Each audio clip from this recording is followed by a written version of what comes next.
After 6 years of absence, the most important thing to me to do in this video is to be precise about the truth of my absence. There was a very real practical reason that for years I thought was the only reason I stopped showing up. And that was that after 110 days of showing up every day, sharing very personal life stories, life lessons, examples of being a maverick, being an oddball, being an unusual human as I see it, I felt I ran out of things to say and I didn't want to repeat myself. So I came up against a real obstacle. So I stopped. 6 years later, I have arrived at an understanding of a far truer and deeper reason. And it's the one that's not most comfortable, but because where I am at now, after all these years, it's not as difficult to speak about it as it would have been. In fact, it's not almost at all. It's almost not difficult, which is that I needed bigger audience. I needed bigger audience so that I could feel validated through bigger engagement. I needed proof that my subscribers or just people in general were loving my shares and I couldn't wait for the next one. And that proof to me was engagement. It wasn't even just the number of subscribers, but the actual engagement, like getting something back, like a response, like acknowledgement, a validation, right?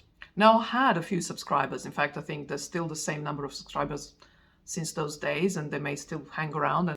And if they do, hi, it's so lovely to see you again. And so back then, those 6 years ago, maybe there was just one person that was doing it, maybe there were two, I can't remember now. But I received a few really wonderful comments.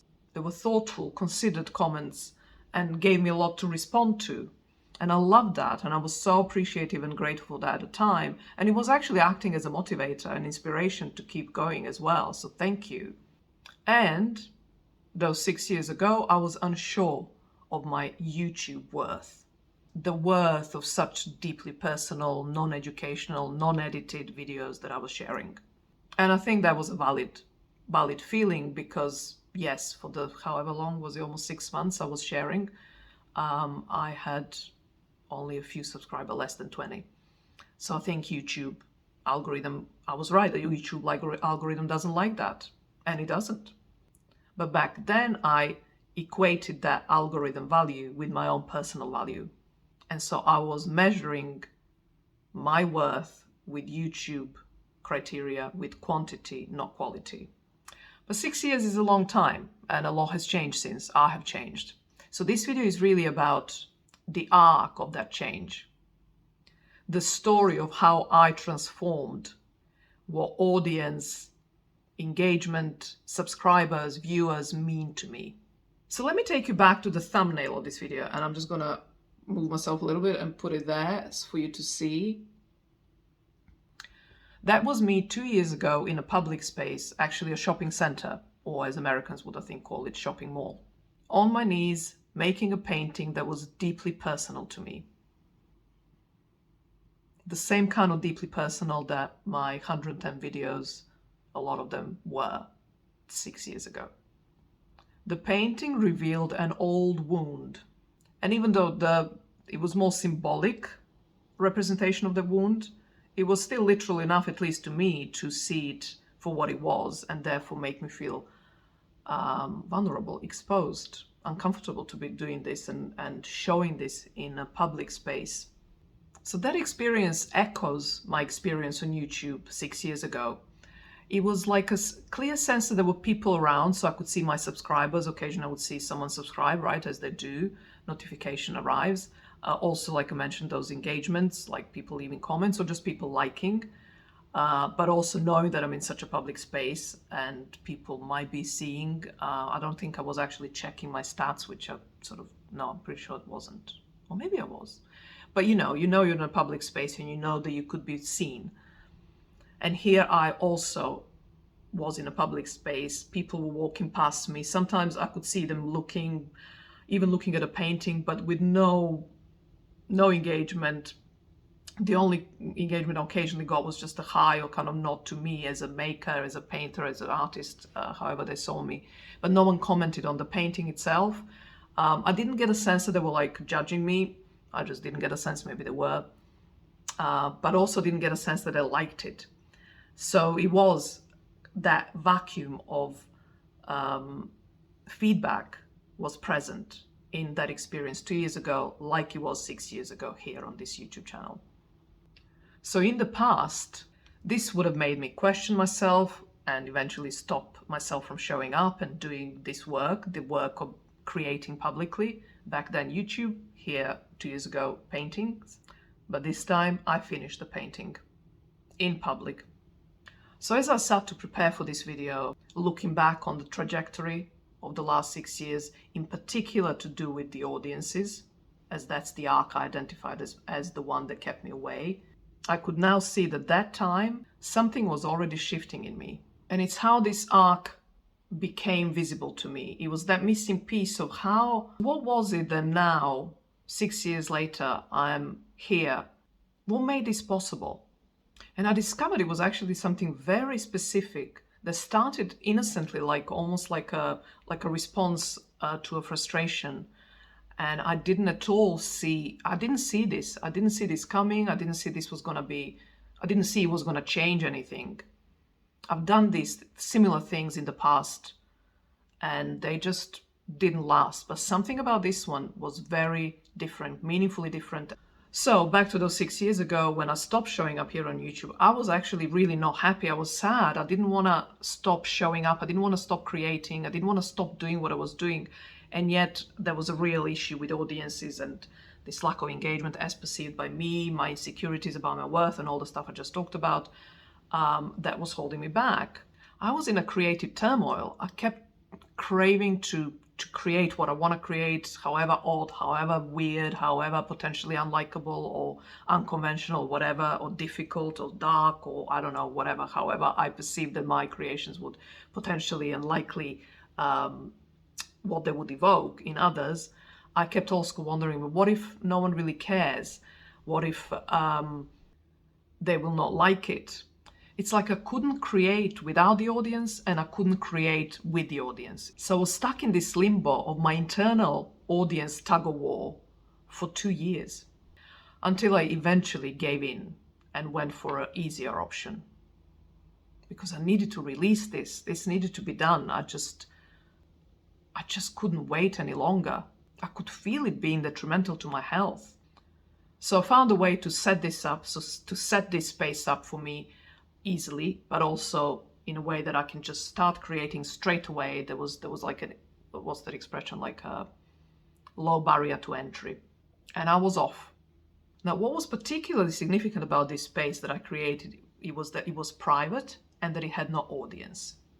And although the two are the same, or the two sides of the same coin, I do want to keep them separate because in my vocabulary, in my register, they play significantly different roles. The privacy allowed me to create as if my creations were ready for public viewing, because the way I set up the space was looking like it was public, but it was private. And so the privacy was important because I could post my drafts, my wonky, unfinished, half thoughts, half drawings, whatever I was creating, right? As if they were final products. I treated them visually and presentationally as if they were final products, even though later, when I arrived at a better solution or a more refined solution, not always, but sometimes, I would delete the old ones and then I would create the new ones or put the new ones on. So that's why the privacy was important. And it's different to no audience, because this is what we do as creators. We always have the phase of like incubation, right, of an idea, or gestation, or like playing with it until it's ready for public use, right? So I had a platform where I could treat it as if it was already ready for the public, even though it was imperfect. And that was such an important aspect to this practice that now I have been doing for 4 years and I keep going, right? So that was the very powerful healing method, even though this was not intentional. I just needed a space where I could dump and create and do whatever I want. And it ended up being all the stuff that I'm now sharing. And then separately, the piece that there was no audience was significant differently. To start with, that meant that I could be honest, uncensored, unapologetically, just not care if I'm palatable or I make sense to anyone. And that was profoundly freeing and exhilarating and inspiring. Like, I couldn't stop creating. But there was a layer to it, to this no audience piece, that was actually even more significant. And that is that because of the setup that I had, which made my creations, as I laid them out, look as if they were on public display, but they weren't.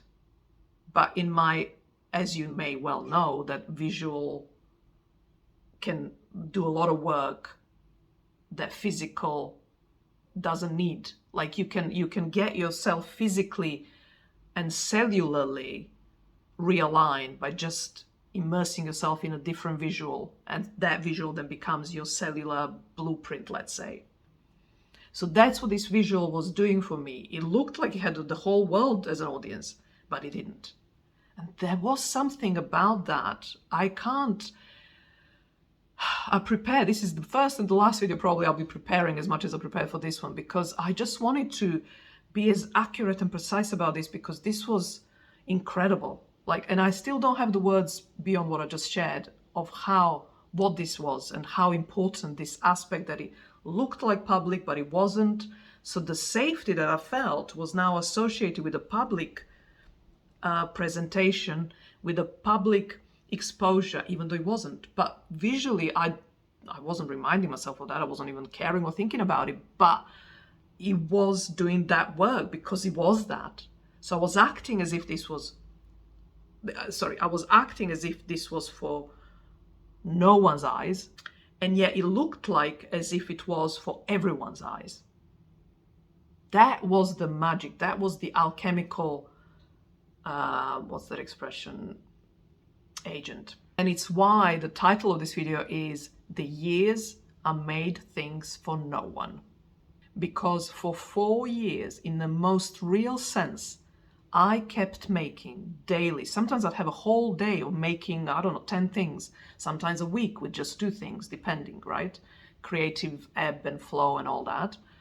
But for 4 solid years, I was making things, making objects, making art, creating for no one. No eyes were on my creations. The doors were closed. No one was watching. So effectively, I removed that internal audience tug of war that I talked about earlier by simply eliminating the tug, the war, the audience.